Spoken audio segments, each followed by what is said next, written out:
আচ্ছা, আমরা যখন ডাক্তারের কাছে যাই উনি কিভাবে একদম নিশ্চিত হয়ে বলেন যে ঠিক কী রোগ হয়েছে? এর পেছনের আসল হিরো কিন্তু মেডিকেল ল্যাবরেটরি আর লাইফ সায়েন্স। তো চলুন আজ আমরা এই জগৎটাকে একটু কাছ থেকে দেখব, যেটা ছাড়া আধুনিক চিকিৎসা ভাবাই যায় না। এটাকে বলা হয় স্বাস্থ্যসেবার ডায়াগনস্টিক মেরুদণ্ড। আর নামটা কিন্তু একদম সার্থক, কারণটা খুবই সোজা। প্রত্যেকটা সঠিক রোগ নির্ণয়, প্রত্যেকটা সফল চিকিৎসা, সবকিছুর পেছনেই কিন্তু রয়েছে ল্যাবের একদম নিখুঁত পরীক্ষা নিরীক্ষার অবদান। তাহলে মেডিকেল ল্যাবরেটরি সায়েন্স জিনিসটা আসলে কি?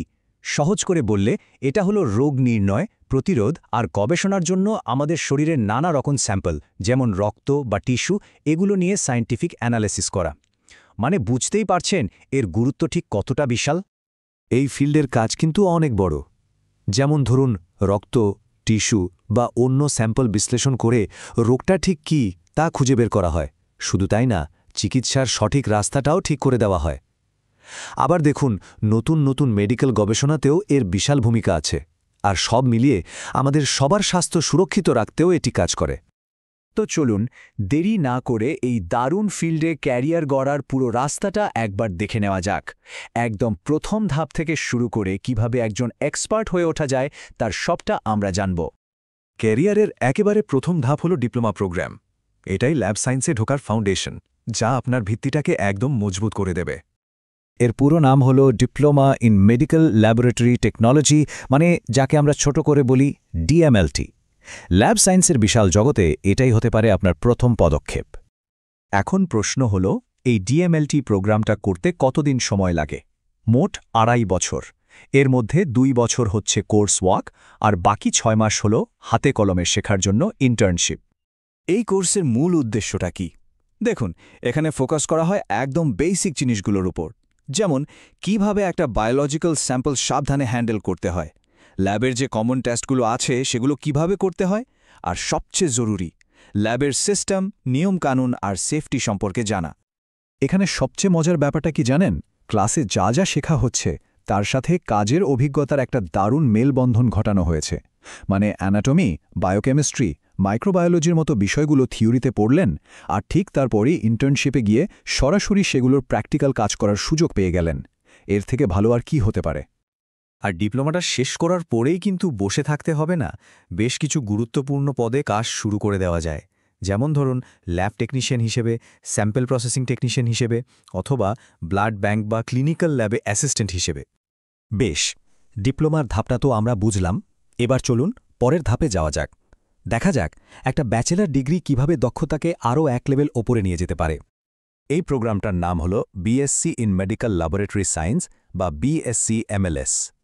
এই ডিগ্রিটা কিন্তু শুধু টেকনিক্যাল কাজ নয়, বরং অ্যাডভান্স স্কিল আর একটা টিমকে লিড করার জন্য তৈরি করবে। স্বাভাবিকভাবেই এই প্রোগ্রামে সময়টা একটু বেশিই লাগে। 3 বছরের কোর্স, আর তার সাথে থাকছে পুরো 1 বছরের একটা ফুল টাইম ইন্টার্নশিপ, মানে মোট 4 বছর। এই ব্যাচেলর প্রোগ্রামের লক্ষ্যগুলো কিন্তু ডিপ্লোমার সেই ফাউন্ডেশনের ওপরই তৈরি, তবে এখানে ফোকাসটা আরও গভীরে।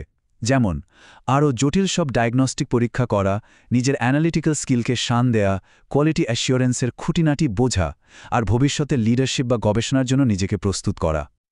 এখানে দেখুন পড়াশোনার ফোকাসটা কিভাবে আরও অ্যাডভান্সড টপিকের দিকে সরে যাচ্ছে। মলিকুলার ডায়াগনস্টিক্স, ইমিউনোলজি বা পিসিআর-এর মতো আধুনিক টেকনিকগুলো এখানে শেখা যায়। আর এখানকার ইন্টার্নশিপও কিন্তু অনেক বেশি স্পেশালাইজড হয়। আর এই ডিগ্রিটা শেষ করলে ক্যারিয়ারের অনেকগুলো নতুন দরজা খুলে যায়। একজন হয়ে উঠতে পারেন clinical lab technologist, diagnostic specialist, research associate, এমনকি কোয়ালিটি কন্ট্রোল অফিসার বা সিনিয়র টেকনোলজিস্টের মতো গুরুত্বপূর্ণ পদেও যাওয়া যায়। আচ্ছা, এবার আসা যাক তাদের কথায় যারা এই ফিল্ডের একদম শীর্ষে পৌঁছাতে চান। তাদের জন্য রয়েছে মাস্টার্স প্রোগ্রাম। চলুন সেটা নিয়েও জেনে নেওয়া যাক। এই ডিগ্রির নাম হল master of science in medical laboratory science বা এমএসসি-এমএলএস। এই মাস্টার্স ডিগ্রির মূল ফোকাস কিন্তু 3টে জিনিসের উপর: স্পেশালাইজেশন, ম্যানেজমেন্ট আর গবেষণা।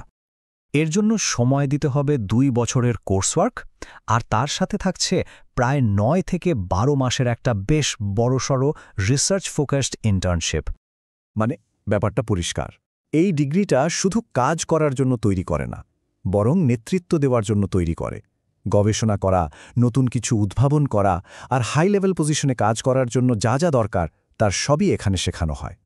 আর একবার মাস্টার্সটা হয়ে গেলে ক্যারিয়ারের রাস্তাটা কিন্তু একদম চূড়ার দিকে চলে যায়। ভাবুন তো একবার, একজন হতে পারেন senior laboratory scientist, pathology consultant, research scientist, এমনকি কোনো বড় ইউনিভার্সিটির ফ্যাকাল্টি বা একটা বিশাল ডায়াগনস্টিক ল্যাবের ডিরেক্টর। দারুণ না? তো আমরা 3টে আলাদা পথের কথা জানলাম, ডিপ্লোমা, ব্যাচেলর আর মাস্টার্স। এখন একটা প্রশ্ন আসতেই পারে যে কোনটা কার জন্য ঠিক। চলুন একবার পাশাপাশি রেখে তুলনা করে দেখি। এখানে এক নজরেই পুরো ব্যাপারটা পরিষ্কার হয়ে যাবে।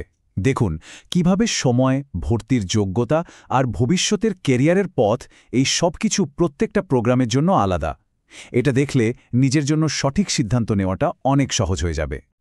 সব শেষে চলুন আরেকবার মনে করি, এই ল্যাব প্রফেশনালরা আসলে আমাদের পুরো হেলথ কেয়ার সিস্টেমে ঠিক কতটা গুরুত্বপূর্ণ একটা ভূমিকা পালন করেন।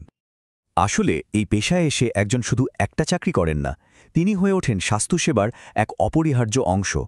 ভাবুন, চিকিৎসকদের কাছে সঠিক ডেটা পৌঁছে দেওয়া, ল্যাবের কোয়ালিটি আর স্ট্যান্ডার্ড বজায় রাখা, মেডিকেল গবেষণায় অবদান রাখা আর বড় বড় রোগ প্রতিরোধে সাহায্য করা, এই সব কিছুই তাদের কাজের মধ্যে পড়ে।